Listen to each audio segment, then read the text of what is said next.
महाशिवरात्रीच्या पावन पर्वानिमित्त समन्वय प्रतिष्ठान, भारतीय जनता पार्टी आध्यात्मिक समन्वय आघाडी, ठाणे शहर यांच्या संयुक्त विद्यमानं आयोजित भव्य होमात्मक लघुरुद्र अनुष्ठान कार्यक्रम ठाण्यातील छत्रपती शिवाजी महाराज मैदानावर मोठ्या भक्तिभावात आणि उत्साहात संपन्न झाला।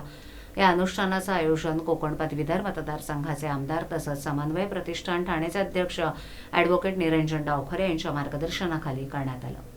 कार्यक्रमाला ठाणे शहर आमदार संजय केळकर, उपमहापौर कृष्णा पाटील, सर्व नगरसेवक, पदाधिकारी तसंच ठाणे जिल्ह्यातील नागरिक मोठ्या संख्येने उपस्थित होते।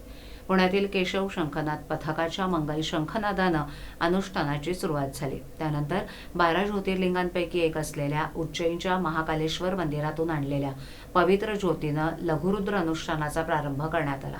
या महायज्ञात तब्बल 151 जोडप्यांनी सहभाग नोंदवत अनुष्ठान पूर्ण केलं। वाल्मिकी, मातंग, बौद्ध, आदिवासी, पारधी, खाटीक, मुस्लिम चर्मकार, विश्वकर्मा इत्यादी बहुजन समाजातील जोडप्यांसह विविध समाज घटकांचा सहभाग यात लक्षणीय होता। विशेष म्हणजे ख्रिश्चन धर्मातून हिंदू धर्मात धर्मांतरण केलेल्या 4 जोडप्यांनीही अनुष्ठानात सहभाग घेतला।